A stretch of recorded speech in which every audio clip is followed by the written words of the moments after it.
shit. Now, speaking of shark fights, dolphin fights, tuna fights, there was a Fight Night 25 tonight. Hey, you know what? I feel bad for the guys on this card. This was a very poorly promoted card. This was not given the backing that a normal UFC event is given. And I felt bad. Now, I understand you're going to look at these guys and say, you know what? Why would they get it? Because they're under. Do they really promote, though? I mean, they promote, but not to the same degree as a numbered UFC. The Fight Nights they're promoting the shit out of the October 1 card. Well, yeah, because that's going to be something much different. Well, why? Because it's going to be more of a it's got a mainstream audience. But it's a Fight Night. It's a versus card. But also, you got to think it's going to come before a pack. This is my feelings on it. This is what I'm trying to get at. I think that Zuffa and Dana White and these guys did not promote this fight a lot because of what they were going up against. At the same time, okay, why should we spend thousands and thousands of marketing dollars promoting something when everybody's going to be tuning into the Floyd Mayweather? Do you think it has anything to do with this not being a pay-per-view and honestly being a lesser, regardless of who you put on this, it's going to be a lesser draw? Oh yeah, absolutely. Yeah. And also you got to also think that this is on Spike TV and they're getting ready to get away from Spike. Honestly, and I think what they looked at, the level of promotion was commensurate with the fighters on the card. Right. See, that's fucked up to me. Yeah. You can't base your promotion on who's fighting. You can't. To me, that's not fair to the people that you're paying to fight for you.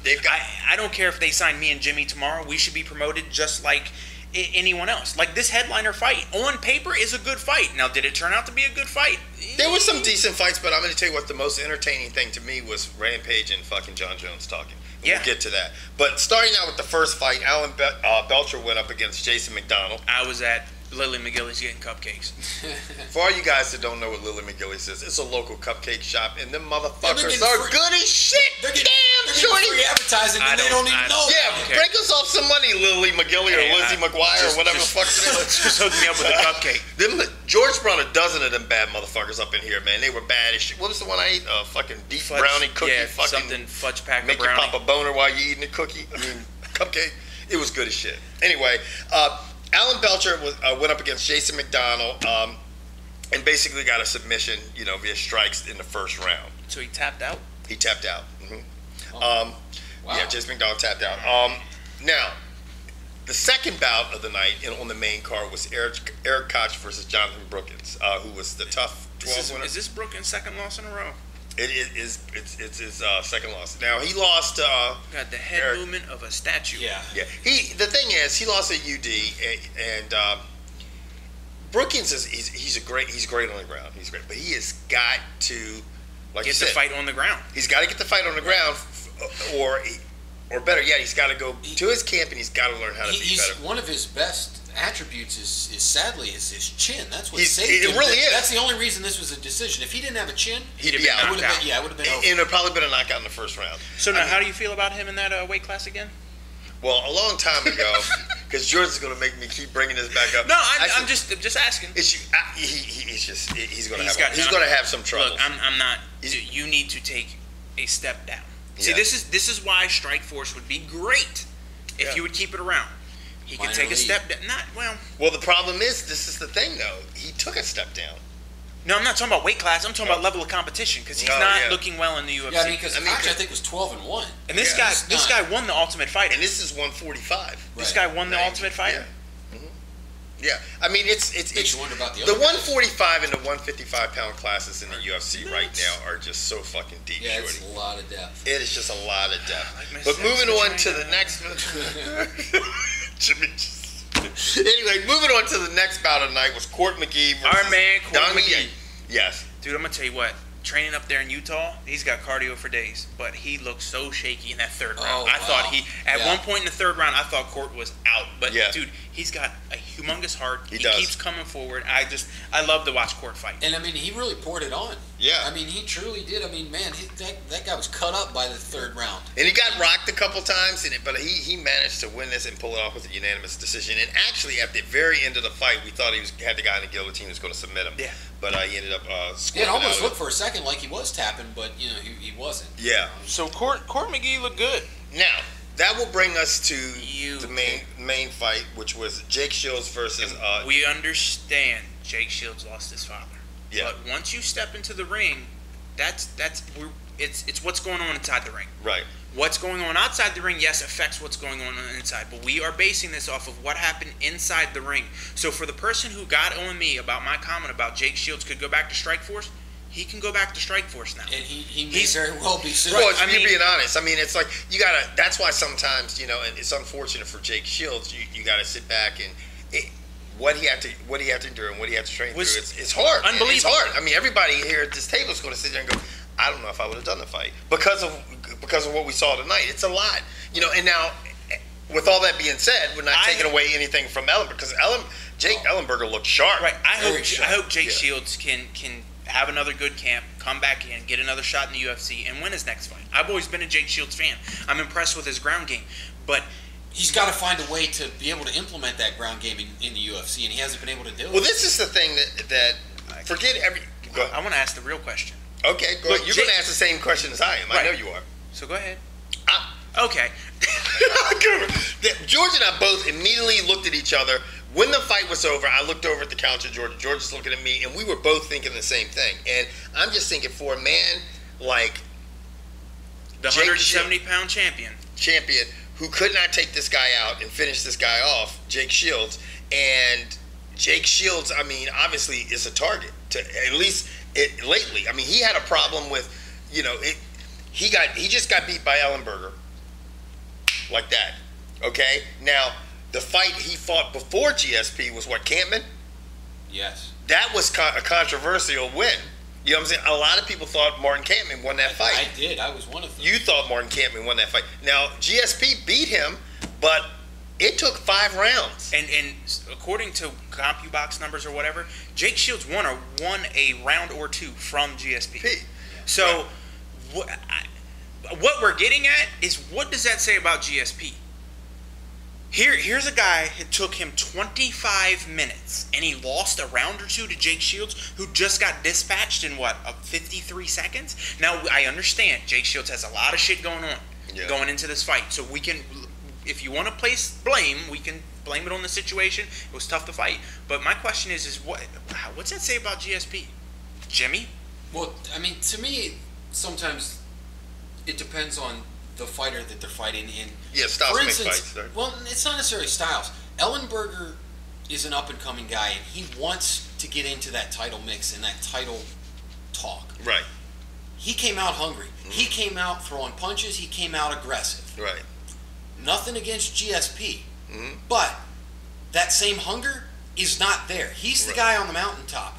You fight a different style. Right. And whether or not it's conscious, subconscious, I think a lot of people would agree, you're not going to see that level of aggression out of him. He's not going to come out I think it's 'cause he's Canadian. and fight the same way. Right. Do they even have And to me, that's really what this is about. This was about Ellenberger trying to make a statement. Guns? What you said makes a tremendous amount of sense. But it's hard for me to listen to what the fuck you're saying, Jimmy. George makes jokes in my fucking ear. But the thing is I have a question. It's like, do you think? I mean, I would actually like to see Ellenberger match up against GSP. After seeing the fight now, I'd rather see Ellenberger fight GSP than Condon. I'd rather see any of them. I mean, I think it would be a good matchup. Let me tell you this. Ellenberger's had what, 1 loss? I think the result would be the same as we've seen from GSP. Jab, jab, takedown. Jab, jab, takedown. But the thing to me is the fight against Jake Shields. Those guys were totally different in the way they came out. This is the thing too, and this is the one thing. GSP would look at a guy like Ellenberger and go, "I'm going to immediately take him to the ground." He would just, because he's the best fucking wrestler and takedown artist out there. I mean, in this class, definitely. He would go, I'm going to shoot in and take Ellenberger down. But he couldn't do that with Jake Shields because he's like, I could get myself in a situation. So, you know, I understand, that's why I meant styles make fights. Is today Ellenberger came out truly as a fighter. I mean, he was coming out swinging for the fences, trying to end the fight. Right. GSP is a tactician. Right. Now, whether or not you like that, that's your own personal choice. But truly, he's a tactician. I don't care for it because it's boring as shit, but I admire the guy because he's incredible at what he does. Right. And that's put it believe me, I'm not saying he's the most like exciting fighter either. Right. Now, before we move on to college football, yes, we watch college football. Yes. There was an interview during Fight Night 25. And during that interview, they told you to go over to uncutgear.com, buy yourself a shirt. No, they did. They did? They did say that. They did say that, yeah, at the interview. But when they were done, they then cut to the real interview, which was John Jones and Rampage Jackson. Right. And neither one, sadly, had any uncut gear on, but by the next time, hopefully that'll change. After they called us asking for it. Yeah. Now, let me show you the difference between a guy who is going to be the face and going to get promotions and going to get advertisements versus the guy who doesn't. Right. Versus the guy who plays Mr. T. Yeah. Because he's not acting. Yeah. John Jones, well-mannered, well-spoken, carried everything. Mind you of a Clark Kent almost. Yes. Hi. But I heard he's completely the opposite. I heard when he gets in the ring, he talks shit. He's like Reporter Girl's Ghetto. Yes. Let's not take views away from our. Let's not. Anyway, what I took from the interview is Quentin is being Quentin and John Jones is being John Jones, and I don't give a shit what any of you say. Rampage has a puncher's chance, and that's where that shit stops, because John Jones is going to beat his ass. Rampage has to get on the inside and hope to knock him out. Yep. That's his only hope.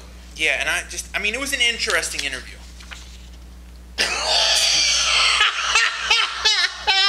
What is that for? Yeah, some of them a sleepy motherfucker. But it was an interesting interview. A whole spy in my camp, not in my camp. They've got Spygate going on, like Bill Belichick and all this shit, and like, who gives a fuck? Next Saturday. Okay. Well, I mean, let me ask, Jimmy, without going into a lifetime moment here. Okay. I'll try not. You know, because I know. Hey, I see you got a new coffee mug. Hey, man. Oh yeah. Oh shit. Bam! Uncut Sports coffee mug. Yep. Okay, I even got Uncut Sports condoms, so I don't use them anymore, so I don't really need them. You guys can get them. For all you guys that don't get sex out there. Anyway, let me ask you something. John Jones, yes, John Jackson. Jimmy, what do you think about that? About the fight? No, about that interview. I mean, I think it was a good interview as far as for playing, the fight up. I mean, you had John Jones, and you could tell he was definitely getting defensive when Rampage, definitely got under his skin with the whole spy. But do you think the Spygate shit was fabricated by Rampage? Honestly, I don't really care, because I truly believe that Rampage is finding a way to make an excuse again. Setting himself up. I don't think it's necessarily an excuse. I mean, I like Rampage. Mm-hmm. I think he's been a great fighter. One of the most entertaining fighters of all time. I think this is going to be the start of his downward spiral that, unfortunately, we see for everybody. I mean, that just happens. Okay, you don't think his downward spiral started when he got in that pickup truck and started to play crash up derby on the interstate? Did we forget that? Remember, that's the beautiful thing about being here in America that a Diaz could learn from. When you do make mistakes, step up like a man. Go. Yes, I played bumper cars. Yes, I lost my effing mind. Daddy Dana, bail me out. I was just glad Nick Diaz didn't wreck his car when he was filming that weird interview while he was driving. I don't know where he was driving to, but... He was doing an interview while he was driving. You haven't seen that? Yeah, that was the one right... I'm missing shit, guys. You're not missing a thing. No. Well, enough about Nick Diaz. Okay, let's move on to... All you guys that are probably follow us overseas who don't really follow college football probably can click off right now. Yeah. We are going to say following your type click of over to Uncut Gear. Yeah, you know? Wow. Yeah, like Jimmy fucking threw the plug in there. Kevin and I are thinking about covering your football. No, we're not. Back to American football. And we're not covering cricket either. No, or squash. Yes. Or highlight. Yeah. Or lawn darts or croquet. None of that shit. And Polo either. Bocce? And as for the one dude who has your, by yours, I'm saying you blue-blooded type folks, your moniker on Twitter, fuck off. Because you're getting on our nerves. Yeah. Anyway, college football, it was pretty exciting. But before we get to the games and the specifics, the big news in the NCAA is over the last few weeks has been just the meltdown of all these conferences and people jumping ship. This last year is nuts. I mean, it's just over the last couple months, it's really got bad. But everybody's jumping and panicking and stuff. Right now, the team or the university, I think, that is getting just bent over the fucking rail, getting stroked deep in their ass is TCU. Oh, God. Why? It stands for Total Cock Up My Ass University. Because TCU, okay? And that's a Christian university. Yeah, well, they're getting stroked, okay? taking Koch. TCU taking Koch University. Because I'm going to tell you what, they said, we're going to go to the Big East. Right? Because they wanted to play some competitive football. Now, they have made the transition to the Big East. They have gone and applied, accepted, and they're going over to the Big East. They were running away. And now people are like this. Damn, nigga, you stink. We're getting the fuck out of Dodge. That's what at least what Syracuse and Pitt said. Yeah, Pitt and Syracuse put in their paperwork today to go to the ACC. To me, that makes sense. It makes a lot of sense. You're on the East Coast. You want to upgrade your basketball programs. You want to get more notoriety for your basketball and your football. Why not? I mean, Big East has too many damn schools now as it is. TCU though is just in a shithole right now because they're thinking, "Wow, we made this transition for a reason." You know where TCU is probably going to end up after this little debacle? The Big 12, where they should end up. Yeah. They're in Texas. Go to the Big 12. The problem is take your lumps. The problem is they're going to drive down to Big 12 town. And they're going to get there, and it's going to be a ghost town. Yeah, right. Nobody's going to be there. They're going to because Baylor put an injunction in against Texas A&M and said, A&M, you're not going anywhere till we find out what Oklahoma and Texas are doing. Right, and then once Oklahoma and Texas make a decision, then right. If Oklahoma and Oklahoma State say, deuces, bitches, we're going to the Pac-72, because that's, I mean... and we're leaving the big four. It's going to be the big 3.5. They keep Baylor. Yeah. Woo-hoo! Yeah, Best thing about Baylor is their women's basketball team that you spoke so highly of earlier. That's right, sure, because they got Shorty that can dunk, man. What but I'm telling you, she is. They people on the face. They're button people, I think, as well. Yeah. Cousins to Ortiz. Wow. But that's scary. That is scary. What is that? That's the U right there, man. That's the U. They beat them sorry ass, used to be wearing sweater vests, selling rings and shit. Ohio State? Sucks. A big Look, I told you guys last week that Ohio State University was having problems with Holy Toledo, okay? And you guys... Toledo got wrecked by Boise State. That makes more of a reason why Ohio State sucks the big fucking twang, okay? Because they got fucking almost beat by Holy Toledo last week, and Holy Toledo just got fucking ram-assed by this other school, okay? Ohio State... Yeah, but how many people have got rammed today? A lot of teams, you know what I'm saying? And obviously, George is getting the remote over here, but I'm just telling you right now, Ohio State's in a world of trouble, okay? No, they no longer have a payroll. Neither does Miami. Miami doesn't either, but Miami's done something with their accounting department a little better. And they look sharp. Both of the teams are 1-1. I'm the new NCAA football specialist. Notre Dame looks better than they are, and they stepped up today. That was a surprise. And they beat Michigan State. Michigan State was, what, 15th, 14th in the nation? Michigan State was 14th in the nation. Clemson beat a team that I don't think anyone expected them to beat. Yeah, Clemson, you know, Auburn went into Death Valley, where a lot of people, when they go into Death Valley, don't come out, you know, because it's 130 degrees up in that motherfucker. But they went in there in a 17-game, the biggest winning streak in the country, and that shit came to an abrupt halt. Thanks to Cam, I'm getting paid, Newton. So Auburn's out. Clemson went there, and it was also the big game of the day was Oklahoma versus Florida State. Yeah.